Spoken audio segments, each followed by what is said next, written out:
अ, चलिए बच्चे next question देखें। आप ये वीडियो यूट्यूब चैनल डीओ धमत्री में देख रहे हैं। आपके साथ मैं परविंदर कौर गिल केमिस्ट्री के कुछ एक टॉपिक लेके आई हूँ। क्वेश्चन है फेलिक विलेन क्या है, एल्डिहाइड पर इसकी क्या क्रिया होगी। निम्नलिखित अभिक्रियाओं के समीकरण दीजिए। पहला है एल्डोल संघनन, दूसरा स्टीफन, तीसरा है रोजरमुंड अपचयन अभिक्रिया। चलिए देखें इनके मॉडल आंसर क्या होंगे। चलिए देखें इसका आंसर क्या होगा।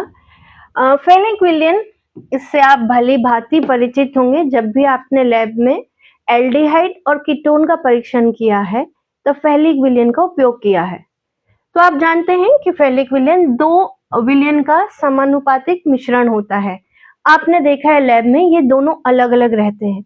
जब प्रयोग करना होता है तभी हम प्रयोग से जस्ट कुछ सेकंड पहले ही दोनों विलेन को एक परख नली में लेते हैं। तो फेलिक विलेन जो ए है ये क्या होता है, तो कॉपर सल्फेट का NaOH के साथ जो क्षारीय विलेन है ये कहलाता है आपका फेलिक विलेन ए। इसका कलर आपने देखा होगा डार्क ब्लू कलर का है। दूसरा देखें फेलिक विलेन बी, सोडियम पोटेशियम टार्टरेट। इसे ध्यान रखेंगे आप। सोडियम पोटेशियम टार्टरेट जो है ये राशेल लवण के नाम से भी इसे हम कहते हैं। ये फेलिक विलेन 2 होता है। दोनों को मिला देने पर हमें फेलिक विलेन मिलता है। तो जब कभी भी एल्डिहाइड में हम फेलिक विलेन ए और बी को मिलाते हैं और हल्का सा भी गर्म करते हैं तो वहां हमें लाल अवक्षेप प्राप्त होता है जो कि एल्डिहाइड का परीक्षण है। तो चलिए देखें। पहला है एल्डोल संघनन। फिर यहाँ की पॉइंट है एल्डोल, यानी आपका जो लास्ट प्रोडक्ट बनेगा उसमें एल्डिहाइड भी होगा, उसके लिए है एल्डोल। और ऑल जो है ऑल एल्कोहल के लिए है। तो आप देखें लास्ट प्रोडक्ट में एल्डिहाइड भी है और एल्कोहल भी है। तो अगर आप इस प्रकार समझ के इन अभिक्रियाओं की प्रैक्टिस करेंगे तो आपके लिए एग्जाम में आसानी होगी। एल्डोल संघनन यानी हम ऐसी अभिक्रिया करा रहे हैं जिनमें लास्ट प्रोडक्ट में आपको एल्डिहाइड और अल्कोहल ग्रुप एक ही समूह में मिल जाए। इस प्रकार की अभिक्रिया के लिए आपको अल्फा हाइड्रोजन युक्त यौगिक लेना है।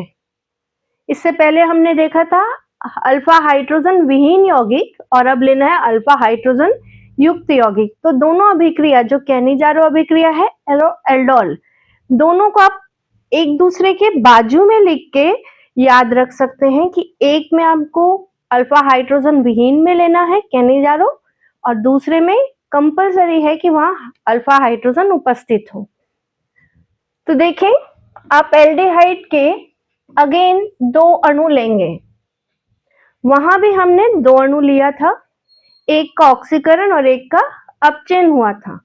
यहाँ ऐसा नहीं होगा, यहाँ दोनों ही अणु एक दूसरे में जुड़कर एक नया यौगिक का निर्माण करेंगे। बस इतना अंतर है और दोनों अभिक्रिया आपके लिए बिल्कुल क्लियर हो जाएगी।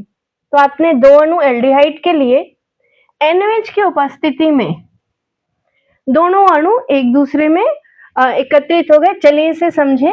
ये है आपका CH3, C double bond O H, ये एक एल्डिहाइड हुआ। दूसरा देखें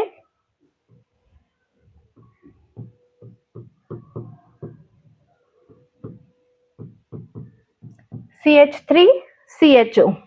जैसे मैंने आपको पहले ही बताया है कि आपका टारगेट होना चाहिए जहां भी डबल और ट्रिपल बॉन्ड हुआ वहां बॉन्ड ब्रेक करना इजी होता है।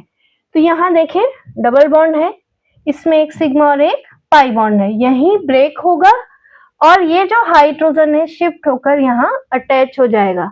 तो देखिए ये CH3 आपने वैसा ही लिख दिया, CH3 CH ये आ गया और यहाँ का हाइड्रोजन इधर शिफ्ट हो गया, ये बन गया OH, ये हमारा एल्कोहल का OH। क्योंकि यह हाइड्रोजन शिफ्ट हो गया, अब इस कार्बन और इस कार्बन के बीच में एक बॉन्ड बन गया जो यहाँ आपको दिख रहा है, CH2 और CHO। तो आप देख सकते हैं इस प्रकार आपको मिलता है बीटा हाइड्रोक्सी ब्यूटेनॉल या एल्डोल। तो इस प्रकार की अभिक्रिया में आप ध्यान रखेंगे कि आपको किस प्रकार से इसे अरेंज करना है और लिखना है। चलिए आए दूसरी अभिक्रिया, स्टीफन अभिक्रिया। स्टीफन अभिक्रिया में आपको अगेन इसका अभिकर्मक ध्यान रखना है, स्टेनस क्लोराइड HCl की उपस्थिति में। दूसरा, यहाँ क्या हो रहा है, अपचयन। जैसे मैंने आपको बताया था, अपचयन में क्या होगा, हाइड्रोजन जुड़ेगा। तो हमें वो पॉइंट नोट करना है अब जहां पे हाइड्रोजन जुड़ेगा, या तो वहां द्विबंध होगा या त्रिबंध होगा। चलिए ढूंढे। इसके लिए हमने लिया साइनाइड, मेथिल साइनाइड लिया, ट्रिपल बॉन्ड दिख रहा है, यानी हमारा हाइड्रोजन जो है यही अटैक करेगा। तो हाइड्रोजन को यहाँ अटैक करा दें, आपका ये कंपाउंड चेंज हो जाएगा RCH डबल बॉन्ड NH। आप देखिए अभिक्रिया से पहले यहाँ पे ट्रिपल बॉन्ड था, अभिक्रिया के बाद डबल बॉन्ड बन गया है। अभी इस अभिक्रिया में हम फिर से एक स्टेप आगे जाएंगे, मैंने आपको पहले भी बताया था। अगेन आप ध्यान रखेंगे यहाँ NH है। जब भी रासायनिक अभिक्रिया में आपको NH एक कॉर्नर में दिखे, वहां हम एक पॉइंट मिल जाता है कि कुछ नहीं हुआ तो हम जल से अभिक्रिया करा देते हैं। ये बन गया NH3 और ऑक्सीजन यहाँ ऐड हो गया। तो देखिए RCHO आपका एल्डिहाइड बना और NH3 यहाँ पे गैस के रूप में बाहर निकल जाएगी। तो ये है आपका स्टीफन अभिक्रिया। तो स्टीफन अभिक्रिया में आपने क्या देखा है, एक तो स्टेनस क्लोराइड HCl की उपस्थिति में और दूसरा यहाँ अपचयन हो रहा है, 2 पॉइंट। तीसरा आपने क्या लिया है, तो आपने लिया है साइनाइड। अगर ये 3 पॉइंट ही आप प्रत्येक अभिक्रिया के लिए नोट करते जाएंगे तो अभिक्रिया आपके लिए बिल्कुल क्लियर हो जाएगी। चलिए नेक्स्ट, रोजरमुंड अपचयन।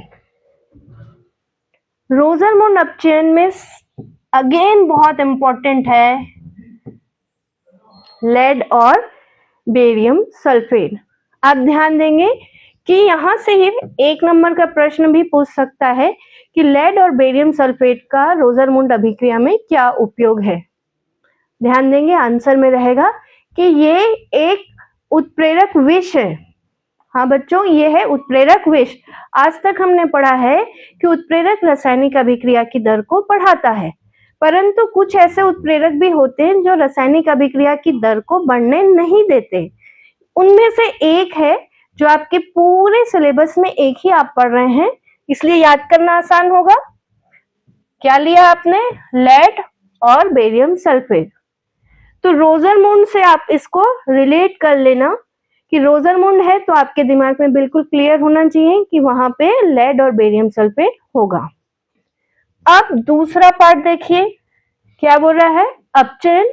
आपको क्लियर हो गया है कि अपचयन में आप क्या करा रहे हैं, हाइड्रोजन को ऐड करवा रहे हैं।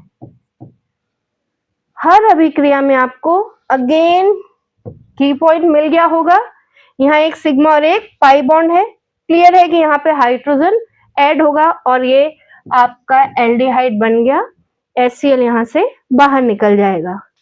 तो इस प्रकार रोजरमुंड अभिक्रिया आपकी कंप्लीट होती है। और इन सभी अभिक्रियाओं में मैंने आपको जो की पॉइंट बताया है वो आप नोट कर लेंगे। अगर भूल रहे हैं तो वीडियो को पीछे जाकर देखें, फिर से नोट करें। और आप इस प्रकार महत्वपूर्ण प्रश्नों के लिए DO धमत्री इस चैनल को सब्सक्राइब करें और भी अपने स्टूडेंट साथियों के साथ इसे शेयर करें।